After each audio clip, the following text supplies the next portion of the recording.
ये है वो जहाज़ जो यूनाइटेड अरब एमिरेट्स में क्लाउड सीडिंग के जरिए आर्टिफिशियल बारिश करवाता है। इसका रजिस्ट्रेशन नंबर है 6151A है और ये अमेरिका के प्राइवेट कंपनी का जहाज़ है। और फ्लाइट डाटा रिकॉर्ड से देखने से मुझे मालूम पड़ा कि इसी रजिस्ट्रेशन नंबर का जहाज़ दुबई में फ्लड से सिर्फ एक दिन पहले 15 अप्रैल 2024 शाम को 4 बजे अबू धाबी में जय हिंद इंटरनेशनल एयरपोर्ट के टेक ऑफ हुआ। और सैटेलाइट व्यू के रिकॉर्ड से देखने से मालूम पड़ा कि ठीक इसी दिन उसी वक्त यूनाइटेड अरब एमिरेट्स के ऊपर काफ़ी सारे बादल थे जिनको बरसाना शायद इसी जहाज़ की जिम्मेवारी थी। टेक ऑफ के बाद यह जहाज़ कहाँ गया और इसने क्या कुछ किया और इसके बारे में वीडियो में आगे चल के बात करेंगे। आमतौर पर यही ख्याल किया जाता है कि यूएई को आबो हवा बहुत ड्राई है और यहाँ पर बहुत बारिश ही कम होती है, पर इस बार कुछ दिनों बल्कि कुछ घंटों में ही इतना बारिश हो गई जितनी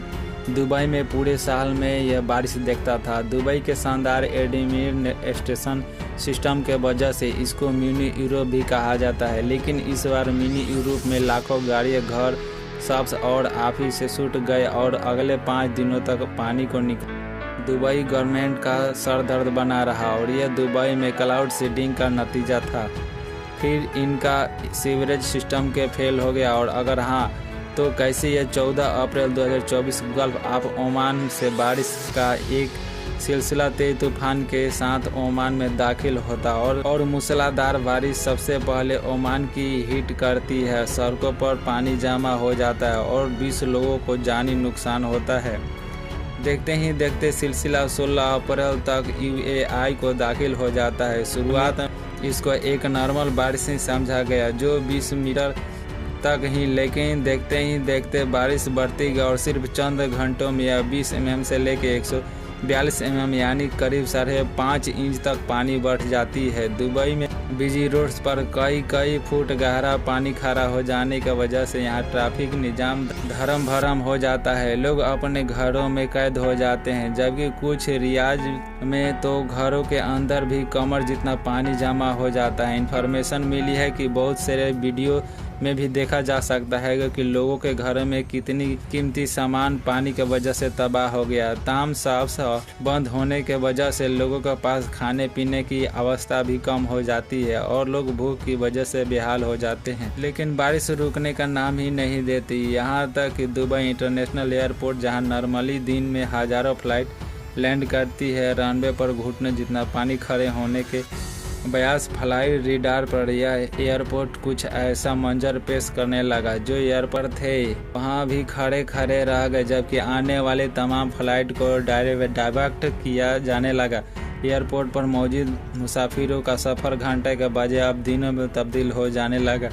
मामूली सी दिखने वाले बारिश धीरे धीरे दुनिया के सबसे तरक्की याफ्ता शहर को पूरी तरह से जाम करके रख देती और कुछ ऑफसेट के लिए बंद कर दिया जाता है। दुबई की एक मशहूर इंश्योरेंस कंपनी का मालिक का कहना है कि सिर्फ एक हफ्ते में हमें हजारों की तादाद में गाड़ियां के इंश्योरेंस क्लेम वसूल हुए हैं, जो पहले मुकाबले में 400 से ज़्यादा। इसी तरह का रेस्टोरेंट्स और शॉप्स की तरफ से लाखों रैम्स का इंश्योरेंस क्लेम वसूल हो चुके हैं, जो हमारे लिए बहुत ज़्यादा है। मीटरोलॉजी अथॉरिटी का कहना है कि 1949 से वेदर डाटा रिकॉर्ड करना शुरू किया गया था और 1949 से लेकर अब तक यानी 75 सालों में यह यूएई होने वाली सबसे ज़्यादा बारिश थी। मगर असली सवाल तो सबके जहान में मौजूद है कि आखिर ऐसा क्यों हुआ। दुनिया का सबसे खुशन तरीक इलाका का कदर सदित बारिश का लपेट में आ गया। बारिशों से तबाही के बाद सोशल मीडिया पर अफवाह फैलने लगी कि यह बारिश दुबई के क्लाउड सीडिंग का नतीजा है। यह अफवाह 15 अप्रैल 2024 के 4 बजे के करीब अबू धाबी एयरपोर्ट से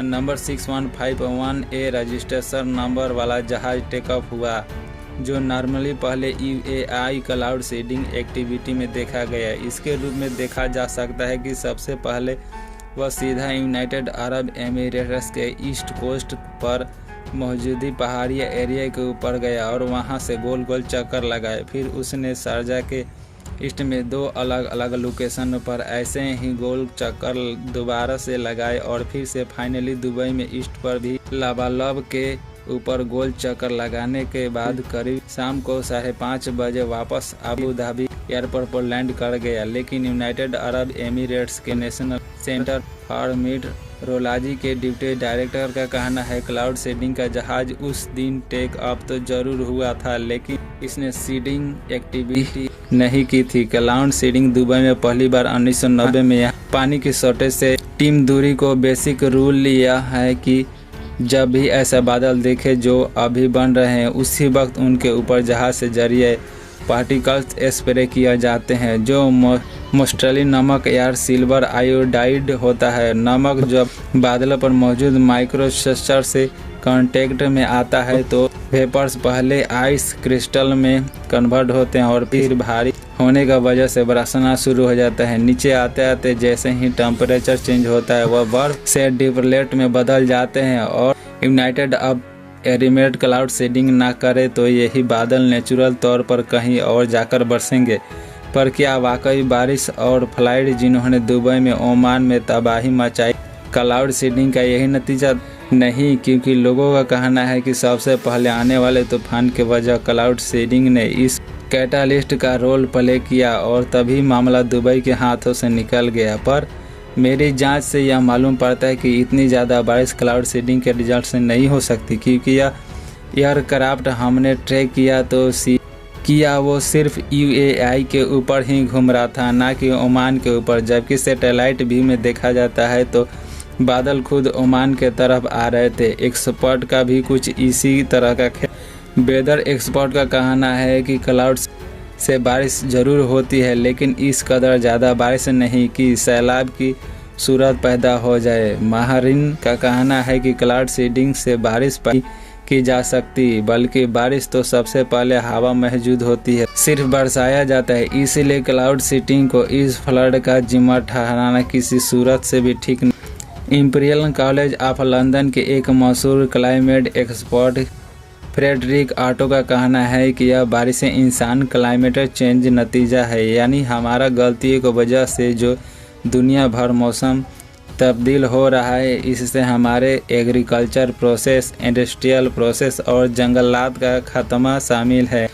क्लाइमेट चेंज तो पूरी दुनिया की मुसाफिर करता रहा है और अगर इनका हल ना निकाला गया तो आने वाले चंद शदीद मौसमी तब्दीलियों से पूरी दुनिया का नुकसान उठाना पड़ सकता है। माहरीन का यह भी कहना है कि अगर ऐसी बारिश की किसी मुल्क में यादें हो जाती है तो बारिशें होती रहेंगी और शायद इस कदर नुकसान ना होता जितना यूनाइटेड अरब एमिरेट्स और ओमान में हुआ है। इसकी वजह से एक UAE और ओमान में अमूमन ज़्यादा बारिशें नहीं होती, इसलिए यहाँ प्रॉपर ड्रेनेज मौजूद नहीं है और शहर को फ्लड जैसे सूरत हाल पर तिमटूरी स्लेट फ्लड काहिर करता है कि शहरी इंजीनियरिंग क्लाइमेट चेंज के टेस्ट को फेल कर चुकी है। पहली बात यह कि हमें नहीं भूलना चाहिए कि दुबई रेत पर बनाया गया था, वह रेत जो पानी को आसानी से एब्जॉर्ब कर लेती है, लेकिन इसी रेत पर अगर हम कंक्रीट डालकर दे तो जाहिर है उसका पानी जब्त करने की सहूलियत कम हो जाएंगी। और ऐसा भी कुछ दुबई का साथ भी ऐसा रियल सिस्टम डेवलपर्स के दुबई के नेचुरल टेरेन को बदल दिया है और अब यह ज़मीन पानी को बहुत कम अब करती है। यही वजह है कि हर कुछ सालों के बाद यहाँ एवरेज सिस्टम को बढ़ाना पड़ता है। दूसरा मसला यह भी है कि दुबई की पॉपुलेशन दिन ब दिन बढ़ती जा रही है और पॉपुलेशन के साथ वेस्ट भी बढ़ता जा रहा है और दुबई की सड़कों पर हमें कचरा नज़र नहीं आता, लेकिन इस कचरे को कहीं ना कहीं तो जाना है। दुबई का सीवरेज सिस्टम इतना बड़ा नहीं है कि 142 mm की बारिश की पानी अचानक से निकल सके, लिहाजा जब पानी खड़ा होना शुरू हुआ तो उसने कचरे को भी अपने साथ बहाकर पहले छोटे मोटे एवरेज को सिस्टम को आसानी से ब्लॉक कर दिया और मसला बद से बदतर हो गया। आमतौर पर जब ऐसी सूरत हाल पैदा होती है तो उस वक्त क्लाउड सीवरेज लाइन को आर्टिफिशियल आइडेंटिफिकेशन न्यूयॉर्क सिटी का कुछ भी ऐसा ही हाल हुआ था। स्कूल रोड्स और घरों में पानी खड़ा हो गया और सीवरेज लाइसेंस की ऑलरेडी पानी में मिट्टी की वजह से आधी चौक गई थी।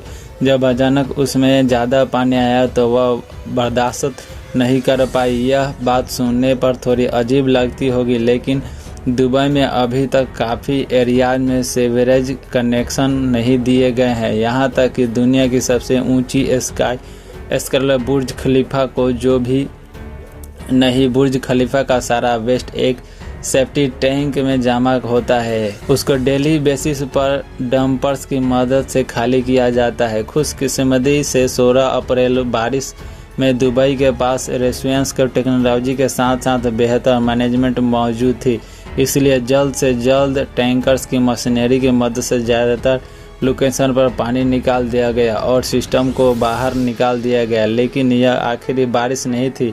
ऐसे बारिश फिर से हो सकती है, क्योंकि क्लाइड मेस एक्सचेंज का खतरा हर वक्त पर सर पे मंडरा रहा है। इसलिए दुबई के रूलर शेख मोहम्मद बिन राशिद अल माक्तूम ने दुबई को एडिशनल सीवरेज लाइंस के लिए 80 अरब दिरहम की मंजूरी दी थी, यानी इतनी में रकम जिससे 15 बुर्ज खलीफा दोबारा से बनाए जा सकते हैं। उम्मीद है एक्टिव रवि की ये वीडियो में आप लोग को भरपूर लाइक और शेयर करेंगे। मिलते हैं अगली शानदार वीडियो में।